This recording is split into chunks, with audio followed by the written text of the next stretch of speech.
बीदर के नवाद में स्थित पत्रिका भवन में आज बुधवार 10 जनवरी को हमीलापुर गांव के वरिष्ठ जाति के लोगों की ओर से एक प्रेस मीट आयोजित की गई, जिसमें बीदर तालुका के हमीलापुर ग्राम में एक महीना पहले संविधान निर्माता डॉक्टर बाबा साहेब अम्बेडकर के झंडे को निकालने और उनका अपमान करने, इसके अलावा ग्रामवासियों में डर का वातावरण बनाने पर विरोध किया गया।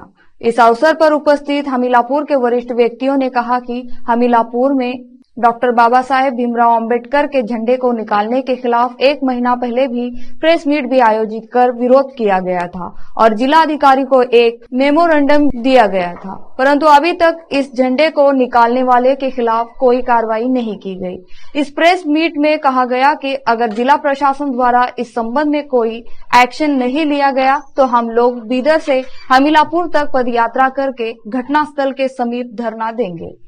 इस अवसर पर रामपुरे, किशोर रामपुरे, महेश रामपुरे, विशाल होन्ना, लक्ष्मण कुंबले, प्रभाकर भोसले, घालेमा रामपुरे, चित्रम्मा रामपुरे और दूसरे उपस्थित थे। केपी न्यूज के कैमरामैन पप्पू राज का कवरेज।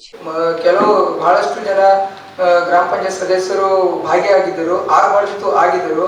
ಮತ್ತೆ ಸಿಪಿ ವಿಡಿಯೋ ಏನು ತೆರವುಗೊಳಿಸಿ ಹೇಳಿದ್ದಾರೆ, ಇದು ಗ್ರಾಮ ಪಂಚಾಯತ್ ಆಸ್ತಿ ನಂಬರ್ ಜಿಪಿ ನಂಬರ್ 497, ಇದರ ವಿಸ್ತೀರ್ಣ 45/75 ಲ್ಯಾಂಡ್ ಅಂತು ಇದು ಗ್ರಾಮ ಪಂಚಾಯತ್ ಆಸ್ತಿ ಇದೆ। ಇದಕ್ಕೆ ತೆರವುಗೊಳಿಸಬೇಕು ಅನ್ನೋ ಕಂಪ್ಲೀಟ್ ನೀಡಿದರ ಮುಖಾಂತರ ಸಿಪಿ ನೇತೃತ್ವದಲ್ಲಿ ಅವತ್ತು ಮುಂಜಾನೆ 26 ಏಪ್ರಿಲ್ ಅಂದು ಜೆಸಿಬಿ ಮುಖಾಂತರ ತೆರವುಗೊಳಿಸಿದ ಮುಖಾಂತರ ನಾವು ಗ್ರಾಮಸ್ಥರೆಲ್ಲರೂ ಹೋಗಿ ಇದಕ್ಕೆ ಅಪೋಸ್ ಮಾಡಿದಾಗ ಉಮೇಶ್ ಸಾವಳಕರ್ ಜಿಲ್ಲಾ ಸಂಘಟನಾ ಸಂಚಾಲಕರು ಬಂದು ನಮಗೆ ಸಹಕರಿಸಿ ಅದಕ್ಕೆ ಕೇಳಿದಾಗ ಸರ್ಕಲ್ ಮತ್ತೆ ನಂಗೆ ಗೊತ್ತಿಲ್ಲ, ನನಗೆ ಸಂಬಂಧ ಇಲ್ಲ ಅಂತ ಮೌಖಿಕವಾಗಿ ಹೇಳಿಬಿಟ್ರು। ಅದರಲ್ಲಿ ಪಿಡಿಒಗೆ ಕೇಳಿದಾಗ ಇಲ್ಲ ಸರ್ ನನ್ನ ಮಿಸ್ಟೇಕ್ ಆಗಿದೆ, ಇನ್ನೂ ನಾ ಕಂಪ್ಲೇಂಟ್ ಕೊಟ್ಟಿಲ್ಲ ಅಂತ ಹೇಳಿದ್ರು। ಅವಾಗ ಪಿಡಿಒಗೆ ಬಹಳಷ್ಟು ಒತ್ತಡದಿಂದ ಕೇಳೋದ್ರಿಂದ, ರೂಲ್ಸ್ ರೆಗ್ಯುಲೇಷನ್ ಕೇಳೋದ್ರಿಂದ ಪಿಡಿಒ ಪುನಃ ಅದೇ ಜಾಗಕ್ಕೆ ಏನಂದರೆ ಡಾಕ್ಟರ್ ಬಾಬಾ ಸಾಹೇಬ್ ಅಂಬೇಡ್ಕರ್ ನಿಧಿ ಧ್ವಜವನ್ನು ಹಚ್ಚಿದರು। ಹಚ್ಚಿದ ತಕ್ಷಣ ಅದು ಅಲ್ಲಿಗೆ ಮುಕ್ತಾಗಿತ್ತು ಆಗಿತ್ತು। ನಂತರ ಇದರಲ್ಲಿ ಅವಾಗ ಸರ್ವೆ ನಂಬರ್ ಏನಂತಾರೆ ಶೋಭಾ ಗಂಡ ದಿವಂಗತ ಮನೋಹರ್ ಬಂದು ಇದು ನಮ್ಮ ಜಾಗ, ನಮ್ಮ ಇನ್ನ ಪಟ್ಟ ಅಥವಾ ಇನ್ನಮ ಲ್ಯಾಂಡ್ ಅಂತ ಹೇಳಿದರು। ಅವಾಗ ಗರ್ಜನೆ ಆಯಿತು, ಜಾತಿ ನಿಂದನೆ ಕೂಡ ನಮ್ಮ ಮೇಲೆ ಆಯಿತು। ಅಲ್ಲಿ ಪರಿಶಿಷ್ಟ ಜಾತಿ ಇಲ್ಲ ಇದೆ ಎಷ್ಟು ಮನೆಗಳಂದ್ರೆ 15 ಮನೆ ಮಾತ್ರ। ಇಷ್ಟು ದಬ್ಬಳಿಗೆ ಆಗ್ತಿದೆ ಅಂದರೆ ಇಲ್ಲಿವರೆಗೆ 75 ವರ್ಷ ಗಣರಾಜ್ಯೋತ್ಸವ ಆದರೂ ಕೂಡ ಇಲ್ಲಿವರೆಗೆ ಇಲ್ಲಿ ಪರಿಶಿಷ್ಟ ಜಾತಿ ಇದೆ ಎಂದು ಯಾವುದೇ ವರದಿನೇ ಇಲ್ಲ ಜಿಲ್ಲಾಡಳಿತ ಹತ್ತಿರ ಅಥವಾ ಜಿಲ್ಲಾ ಸಮಾಜಗಳ ಇಲಾಖೆಯಲ್ಲಿ। ನಾವು ಇದೆಯೋ ಇಲ್ಲದೆ ನಮಗೆ ಗೊತ್ತಿಲ್ಲ। ಆ ಥರ ನಮಗೆ ಏನು ಮಾಡಿದ್ದಾರೆ ಅಂದರೆ ನಮ್ಮ ಅಸ್ತಿತ್ವನೇ ಇಲ್ಲದಾಗೆ ಮಾಡಿಬಿಟ್ಟಿದ್ದಾರೆ ಜಿಲ್ಲಾಡಳಿತ। ಮತ್ತೆ ಅವರು ಯಾರು ಶೋಭಾ ಅಂತ ಹೇಳಿದ್ದಾರೆ, ಇದು ಇನಾಮ್ ಲ್ಯಾಂಡ್ ಅಂತ ಹೇಳಿದ್ದಾರೆ, ಓಕೆ ಒಪ್ಕೋತೀನಿ। ಇನಾಮ್ ಲ್ಯಾಂಡ್ ಇದು ಇನಾಮ್ ಲ್ಯಾಂಡ್ ಸಿಕ್ಕಿದೆ ಯಾವಾಗ? ನಿಜಾಮ್ ಸರ್ಕಾರದಲ್ಲಿ ಪರಿಶಿಷ್ಟ ಜಾತಿ ಪರಿಶಿಷ್ಟ ಪಂಗಡ ಬಹಳಷ್ಟು ಕಡು ಬಡವರಿಗೆ ಇದು ಸರ್ಕಾರದ ಜಾಗ ಇನ್ನು ಕಡುಬಡವರಿಗೆ ಕೊಟ್ಟು ನೀಡಿತು। ಬಾಬಾ ಸಾಹೇಬ್ ಅಂಬೇಡ್ಕರ್ ಅವರ ಅದೇ ರೀತಿಯಾಗಿ ಹಮೀಲಾಪುರ ಗ್ರಾಮದಲ್ಲಿ ಎಸ್ಸಿ ಹೋಳಿಯ ನಮ್ಮ ಅಣ್ಣ ತಮ್ಮರ ಮೇಲೆ ದೌರ್ಜನ್ಯವನ್ನು ಮಾಡಿ ಭಯದ ಭೀತಿಯನ್ನು ಹುಟ್ಟಿಸುತ್ತಿರುವ ಕಿಡಿಗೇಡಿಗಳಿಗೆ ಆಲ್ರೆಡಿ ನಾವು FR ಮಾಡಿ ಅಂತ ಕಂಪ್ಲೇಂಟ್ ಕೊಟ್ಟಿದ್ದೆವು। ಅವರು ಮಲ್ಲಿಕಾರ್ಜುನ್ ಯಾದನೂರ್ ಅಂತ ಹೇಳಿ ಏನು CPI ಇದ್ದಾರೋ ಅವ್ರು FR ಮಾಡಿಲ್ಲ, ಅಟ್ರಾಸಿಟಿ ಕೇಸನ್ನು ಹಾಕಿಲ್ಲ ಅವರೊಂದು। ಅದೇ ರೀತಿಯಾಗಿ ನಮ್ಮ ಬೀದರ್ ತಹಸೀಲ್ದಾರ್ ಏನಿದ್ದಾರ ನಾವು ಹಮೀಲಾಪುರ ಗ್ರಾಮದಾಗ SC ಮಾದಿಗ ಅಂತೂ ಸರ್ಟಿಫಿಕೇಟ್ ಕೊಟ್ಟಿದ್ದಾರ, ಅದೇ ರೀತಿ ಕ್ರಿಶನ್ ಅಂತೂ ಸರ್ಟಿಫಿಕೇಟ್ ಕೊಟ್ಟಿದ್ದಾರೆ।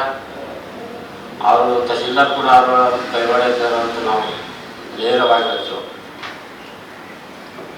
ಅದೇ ರೀತಿಯಾಗಿ ನಮ್ಮ ನಮಸ್ಕಾರ। ಇವತ್ತು ಬೀದರ್ ತಾಲೂಕಿನ ಹಮೀಲಾಪುರ ಗ್ರಾಮದಲ್ಲಿ ಡಾಕ್ಟರ್ ಬಾಬಾ ಸಾಹೇಬ್ ಅಂಬೇಡ್ಕರ್ ಅವರ ನೀಲಿ ಧ್ವಜವನ್ನು ತೆರವುಗೊಳಿಸಿ ಸುಮಾರು 1.5 ವರ್ಷ ಆಗಬೇಕಂತ ಇವತ್ತಿಗೆ ಅದರ ಸಲುವಾಗಿ ಲೆಟರ್ಸು ಶಾಸಕರಾಗಲಿ ಮಿನಿಸ್ಟರ್ಸ್ ಆಗಲಿ ಮತ್ತು PM ಅವ್ರ ಬಳಿ CM ಅವ್ರ ಬಳಿ ಎಲ್ಲ ಕಡೆ ಲೆಟರ್ ಮುಟ್ಟ್ಯಾವ। ಆದ್ರೂ ಅದ್ರ ಡಿಲೇ ಆಗಕ್ಲತ್ತದ ಕೆಲಸ। ಇವತ್ತು ಮನ್ಸು ಮಾಡಿದ್ರೆ DC ಸಾಹೇಬರು 1 ಗಂಟೆನಾಗ ಮಾಡ್ಕೊಂಡು ಕೆಲಸ। ಇವತ್ತು ನಮ್ಮ ಮುಖಂಡರಿಗೆ ನಾ ಹೇಳಕೊಂಡು ಬಯಸ್ತೀನಿ, ಇವತ್ತು 26ನೇ ಜನವರಿ ಪ್ರೋಗ್ರಾಮ್ಗೆ ನಾ ಮಾಡ್ತೀನಿ ನೀ ಮಾಡ್ತೀನಿ ಅಂತ ಕಚ್ಚಾಳತ್ತೀವಿ. ಅಷ್ಟು ಜನ ಆಗಿ ಹಮ್ಮೇಲಪುರ ಗ್ರಾಮ ವಿಷಯ ಬಗ್ಗೆ ಎಲ್ಲರಿಗೂ ಗೊತ್ತೇ ಇದೆ, ಹೇಳೋದೇನಿಲ್ಲ. ಇವತ್ತು ನಾ ಮಾಡ್ತೀನಿ ಪ್ರೋಗ್ರಾಮ್ ನೀವು ಮಾಡ್ತೀನಲ್ಲತ್ರಿ, ಎಲ್ಲ ಜನ ಒಂದ್ ಕಡೆ ಸೇರ್ಕೊಂಡು ಯಾವ ಊರಾಗ ಯಾವ ದಲಿತರಿಗೆ ಎಲ್ಲೆಲ್ಲಿ ಅನ್ಯಾಯ ಆಗ್ಲತ್ತದ ಅಷ್ಟ್ರನಾಗ ಆಯ್ತು. ಮತ್ತೆ ಟಿಕ್ ಟಾಕ್ ಮಾಡ್ತಾರದು ಏನೇನೋ ಮಾಡಿ ಮತ್ ಬಾಲ್ಕಿನಲ್ಲ ಆಯ್ತು, ಬಾಜು ಹಮ್ಮಿಲಪುರಲ್ಲ ಆಗ್ಲತ್ತದ. ನೀವು ಸಂವಿಧಾನ ರಕ್ಷಣೆ ಹೆಂಗ್ ಮಾಡ್ತೀರಿ? ವಿವಿಧ ದಲಿತ ಸಂಘಟನೆ ಅಂತ ಒಂದು ಮಾಡ್ತೀರಿ, ಸಂವಿಧಾನ ರಕ್ಷಣಾ ಸಮಿತಿ ಅಂತ ಒಂದು ಮಾಡ್ತೀರಿ, ಮತ್ತೊಂದು ಮಾಡ್ತೀರಿ. ನೀವೆಲ್ಲ ಯಾಕೆ ಮಾಡ್ಕಾಗ್ಲತ್ತೀರಿ? ಜನರಿಗೆ ಸಂದೇಶ ಗಲತ್ ಹೋಗ್ಲತ್ತದ. ಇದರಿಂದ ಎಲ್ಲ ಜನಗಳಿಗೆ ಡಿಸ್ಟರ್ಬ್ ಮಾಡತ್ತೀರಿ ನೀವೆಲ್ಲ ಕೂತಿ. ಎಲ್ಲರೂ ಒಂದ್ಸಲ ಸೇರಿ ಎಲ್ಲ ಮುಖಂಡ್ರಾಗಿ ಇವತ್ತು DC ಸಾಹೇಬ್ರ ಹೋಗಿ ಹಮ್ಮಿಲಪುರ ಹಿಂಗ